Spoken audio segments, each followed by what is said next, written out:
सरोजेंद्र सनातनी में समस्त प्रबुद्ध जनों का स्वागत है। हम सुन रहे हैं श्री वाल्मीकि रामायण। प्रथम अध्याय में हमने जाना कि ऋषियों ने श्री सूत जी से पूछा कि कृपया आप हम सभी पर कृपा करके हमें संसार में बंधन में बंधे हुए जीवों के दुख को नष्ट करने वाले पुरुषोत्तम भगवान के विषय में बताइए। तब श्री सूत जी ने प्रभु श्री रामचंद्र जी के विषय में समस्त ऋषियों को बताना प्रारंभ किया। यह श्री स्कंद पुराण के उत्तरखंड में श्री नारद जी और सनत कुमार जी के संवाद के अंतर्गत आता है। अब हम दूसरा अध्याय सुनेंगे। इस अध्याय में भगवान श्री नारद जी और सनत कुमारों के बीच के संवाद तथा सुदास या सोमदत्त नामक ब्राह्मण को राक्षस भाव की कैसे प्राप्त हुई थी और उसका कैसे उद्धार हुआ था, इस बात को भी जानेंगे। ऋषियों ने पूछा, महामुने देवर्षि नारद मुनि ने सनत कुमार जी से रामायण संबंधी संपूर्ण धर्मों का किस प्रकार वर्णन किया था। उन दोनों ब्रह्मवादी महात्माओं का किस क्षेत्र में मिलन हुआ था। तात वे दोनों कहाँ ठहरे थे। नारद जी ने उनसे जो कुछ कहा था वह सब आप हम लोगों को बताइए। सूत जी ने कहा, मुनिवरों, सनकादि महात्मा भगवान ब्रह्मा जी के पुत्र माने गए हैं। उनमें ममता और अहंकार का तो नाम भी नहीं है। वे सबके सब ऊर्ध्व रेता नैष्ठिक ब्रह्मचारी हैं। मैं आप लोगों से उनके नाम बताता हूँ, सुनिए। सनक, सनंदन, सनत कुमार और सनातन, ये चारों सनकादि माने गए हैं। वे भगवान श्री विष्णु के भक्त और महात्मा हैं। सदा ब्रह्म के चिंतन में लगे रहते हैं। बड़े सत्यवादी हैं। सहस्त्रों सूर्यों के समान तेजस्वी एवं मोक्ष के अभिलाषी हैं। एक दिन वे महातेजस्वी ब्रह्मपुत्र सनकादि ब्रह्मा जी की सभा देखने के लिए मेरु पर्वत के शिखर पर गए। वहाँ भगवान श्री विष्णु के चरणों से प्रकट हुई परम पुण्यमयी गंगा नदी, जिन्हें श्री सीता जी भी कहते हैं, बह रही थीं। उनका दर्शन करके वे तेजस्वी महात्मा उनके जल में स्नान करने को उद्यत हुए। ब्राह्मणों, इतने में ही देवर्षि नारद मुनि ने भगवान के नारायण आदि नामों का उच्चारण करते हुए वहां आ पहुँचे। वे नारायण, अच्युत, अनंत, वासुदेव, जनार्दन, यज्ञेश, यज्ञ पुरुष, राम, विष्णु, आपको नमस्कार है। इस प्रकार भगवान नाम का उच्चारण करके संपूर्ण जगत को पवित्र बनाते और एकमात्र लोक पावनी गंगा की स्तुति करते हुए वहां आए। उन्हें आते देख महातेजस्वी सनकादि मुनियों ने उनकी यथोचित पूजा की तथा नारद जी ने भी उन मुनियों को मस्तक झुकाया। तदंतर वहां मुनियों की सभा में सनत कुमार जी ने भगवान नारायण के परम भक्त मुनिवर नारद जी से इस प्रकार कहा। सनत कुमार बोले, महाप्राज्ञ नारद जी, आप समस्त मुनीश्वरों में सर्वज्ञ हैं। सदा श्री हरि की भक्ति में तत्पर रहते हैं। अतः आपसे बढ़कर दूसरा कोई नहीं है। इसीलिए मैं पूछता हूँ, जिनसे समस्त चराचर जगत की उत्पत्ति हुई तथा ये गंगा जी जिनके चरणों से प्रकट हुई, उन श्री हरि के स्वरूप का ज्ञान कैसे होता है। यदि आपकी हम लोगों पर कृपा हो तो हमारे इस प्रश्न का यथार्थ रूप से विवेचन कीजिए। नारद जी ने कहा, जो पर से भी परतर हैं, उन परम देव श्री राम को नमस्कार है, जिनका निवास स्थान परम धाम उत्कृष्ट से भी उत्कृष्ट है तथा जो सगुण और निर्गुण रूप हैं, उन श्री राम को मेरा नमस्कार है। ज्ञान, अज्ञान, धर्म, अधर्म तथा विद्या और अविद्या, ये सब जिनके अपने ही स्वरूप हैं तथा जो सबके आत्मरूप हैं, उन आप परमेश्वर को नमस्कार है, जो दैत्यों का विनाश और नरक का अंत करने वाले हैं, जो अपने हाथ के संकेत मात्र से अथवा अपनी भुजाओं के बल से धर्म की रक्षा करते हैं तथा पृथ्वी के भार का विनाश करना जिनका मनोरंजन मात्र है और जो उस मनोरंजन की सदा अभिलाषा रखते हैं, उन रघुकुलदीप श्री रामदेव को मैं नमस्कार करता हूँ, जो एक होकर भी चार स्वरूपों में अवतीर्ण होते हैं, जिन्होंने वानरों को साथ लेकर राक्षस सेना का संहार किया है। उन दशरथ नंदन श्री रामचंद्र जी का मैं भजन करता हूँ। भगवान श्री राम के ऐसे ऐसे अनेक चरित्र हैं, जिनके नाम करोड़ों वर्षों में भी नहीं गिनाए जा सकते हैं, जिनके नाम की महिमा का मनु और मुनीश्वर भी पार नहीं पा सकते, वहाँ मेरे जैसे क्षुद्र जीव की पहुँच कैसे हो सकती है। जिनके नाम के स्मरण मात्र से बड़े बड़े पातकी भी पावन बन जाते हैं, उन परमात्मा का स्तवन मेरे जैसा तुच्छ बुद्धि वाला प्राणी कैसे कर सकता है। जो द्विज घोर कलयुग में रामायण कथा का आश्रय लेते हैं, वे ही कृत्य हैं। उनके लिए तुम्हें सदा नमस्कार करना चाहिए। सनत कुमार जी भगवान की महिमा को जानने के लिए कार्तिक, माघ और चैत्र के शुक्ल पक्ष में रामायण की अमृतमयी कथा का नवान श्रवण करना चाहिए। ब्राह्मण सुदास गौतम के शाप से राक्षस शरीर को प्राप्त हो गए थे, परंतु रामायण के प्रभाव से ही उन्हें उस श्राप से छुटकारा मिला था। सनत कुमार ने पूछा, मुनिश्रेष्ठ, संपूर्ण धर्मों का फल देने वाली रामायण कथा का किसने वर्णन किया है? सौदास को गौतम द्वारा श्राप कैसे प्राप्त हुआ? फिर वे रामायण के प्रभाव से किस प्रकार श्राप मुक्त हुए थे? मुने, यदि आपका हम लोगों पर अनुग्रह हो तो सब कुछ ठीक ठाक बताइए। इन सारी बातों से हमें अवगत कराइए, क्योंकि भगवान की कथा वक्ता और श्रोता दोनों के पापों का नाश करने वाली है। नारद जी ने कहा, ब्राह्मण, रामायण का प्रादुर्भाव महर्षि वाल्मीकि के मुख से हुआ है, तुम उसी को श्रवण करो।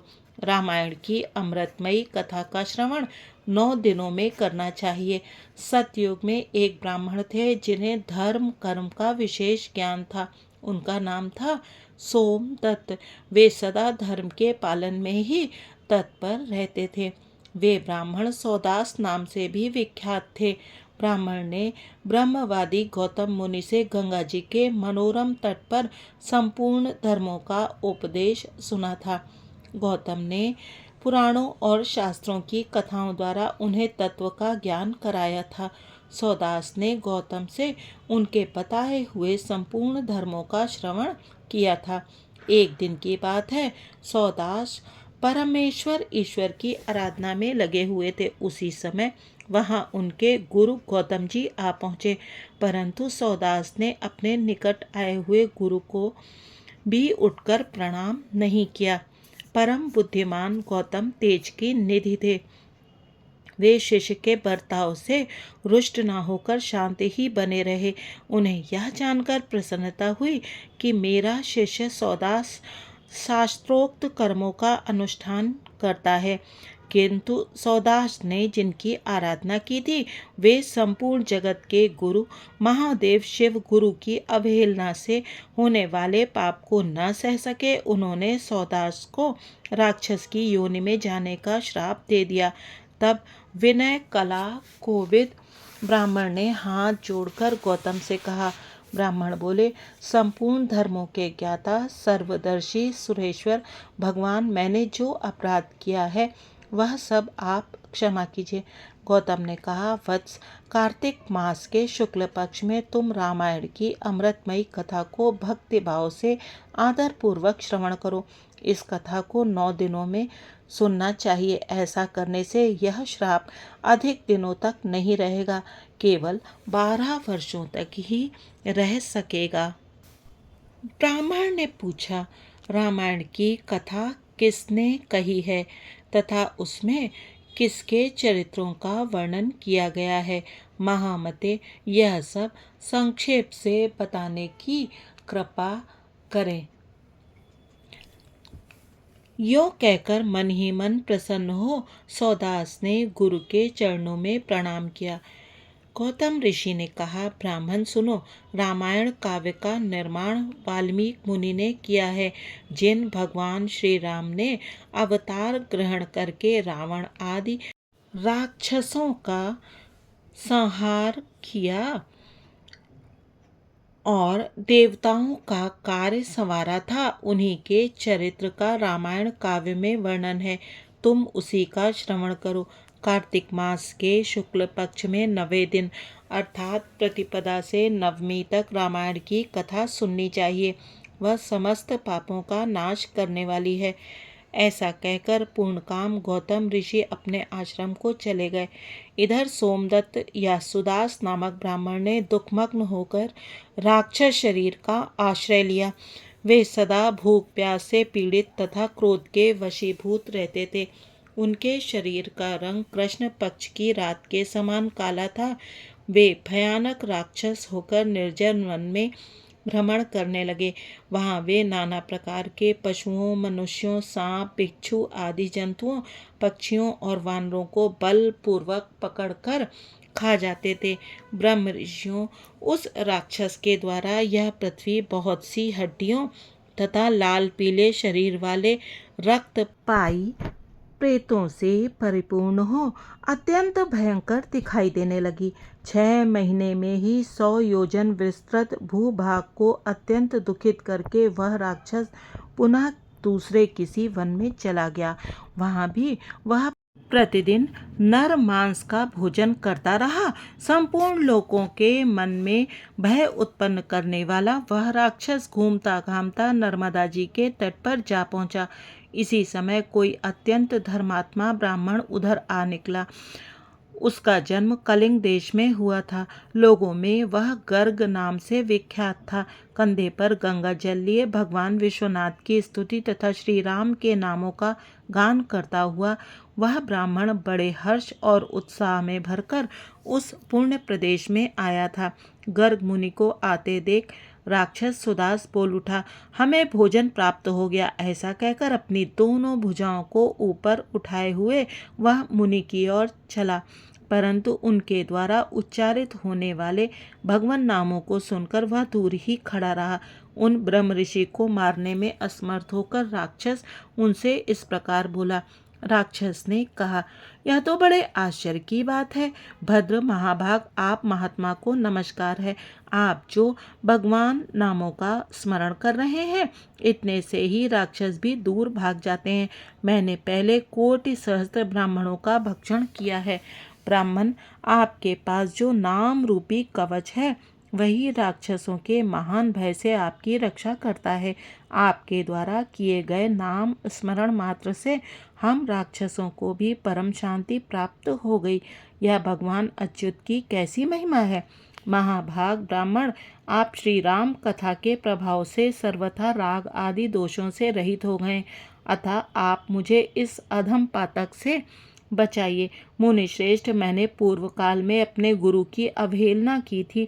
फिर गुरु जी ने मुझ पर अनुग्रह किया और यह बात कही। पूर्व काल में वाल्मीकि मुनि ने जो रामायण की कथा कही है उसका कार्तिक मास के शुक्ल पक्ष में प्रयत्न पूर्वक श्रवण करना चाहिए। इतना कहकर गुरुदेव ने पुनः यह सुंदर एवं शुभदायक वचन कहा। रामायण की अमृतमयी कथा 9 दिनों में सुननी चाहिए। अतः संपूर्ण शास्त्रों के तत्व को जानने वाले महाभाग ब्राह्मण, आप मुझे रामायण कथा सुनाकर इस पाप कर्म से मेरी रक्षा कीजिए।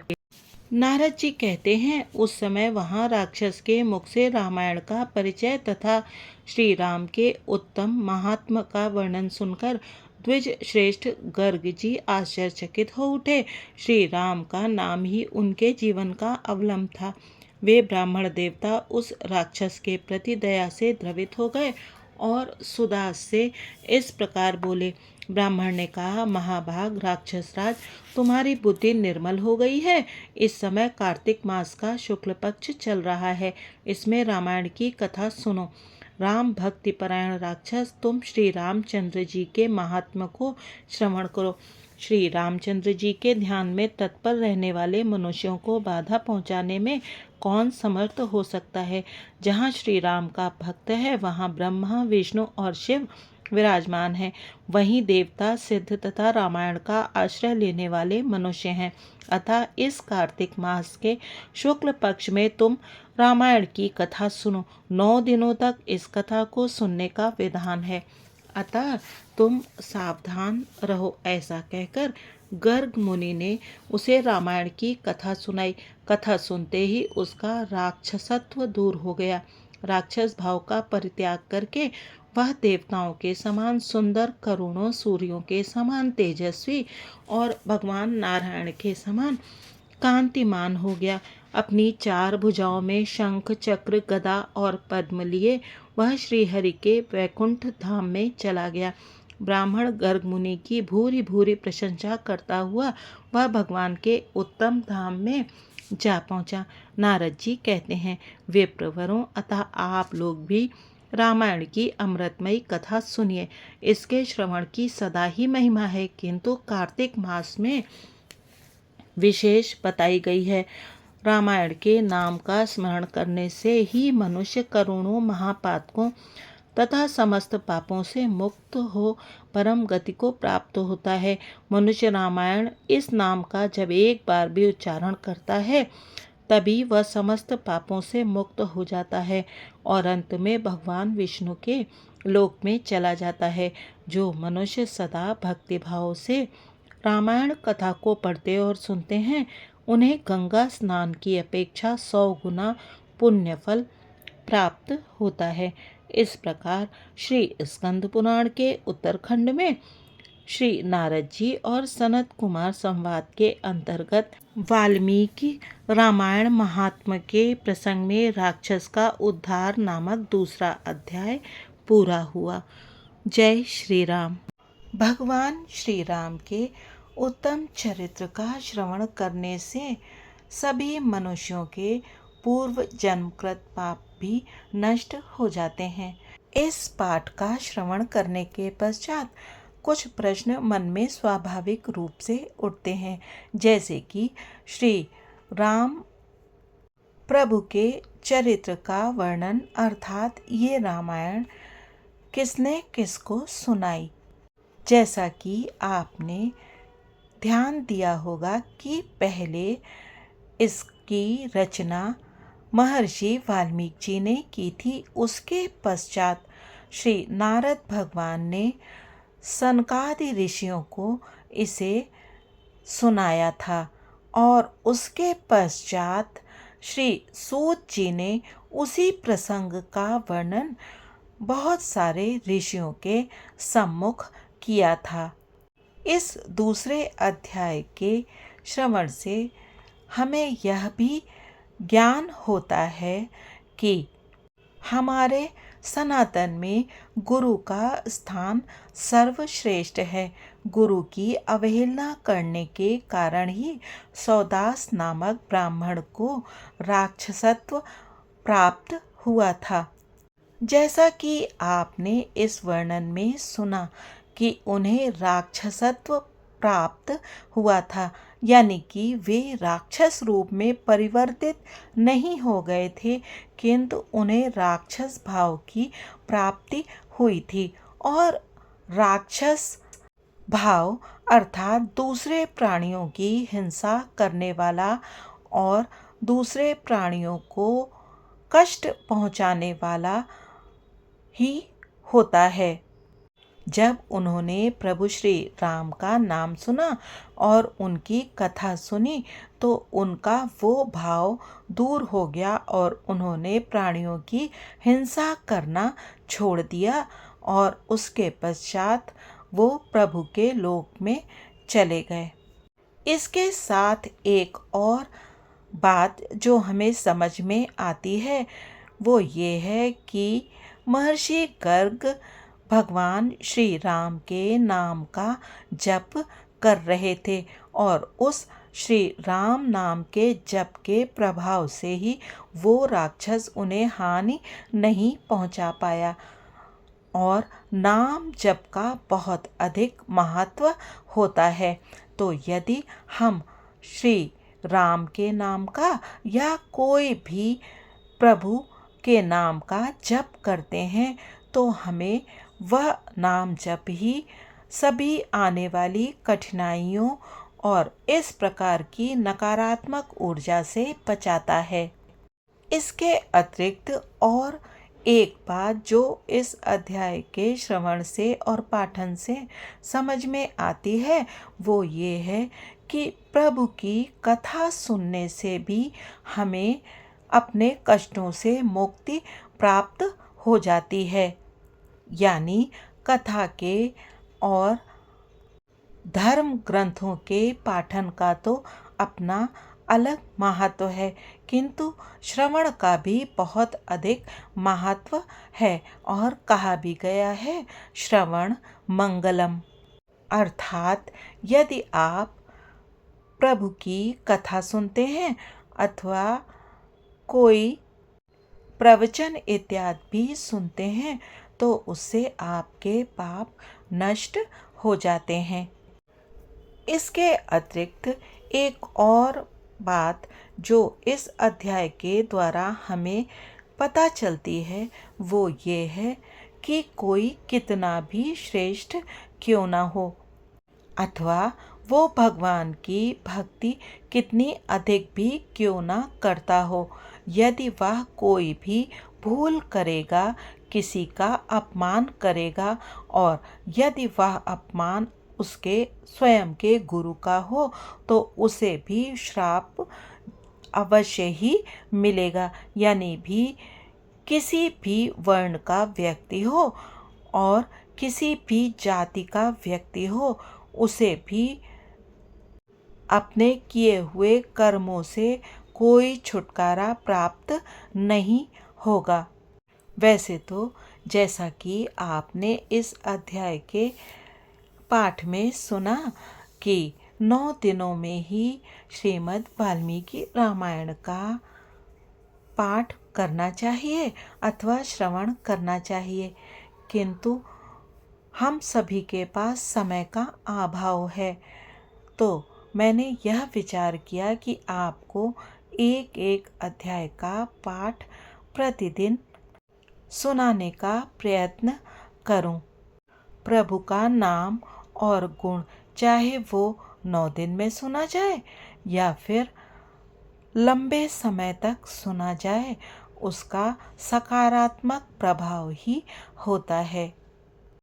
यदि इस पाठ के पाठन में मुझसे कोई त्रुटि हुई हो तो मैं आप सभी से करबद्ध क्षमा चाहती हूँ। मुझे पूर्ण आशा है कि आप सब थोड़ा सा समय निकालकर इस वाल्मीकि रामायण की कथा को अवश्य ही सुनेंगे। आप सभी का धन्यवाद। जय सिया राम।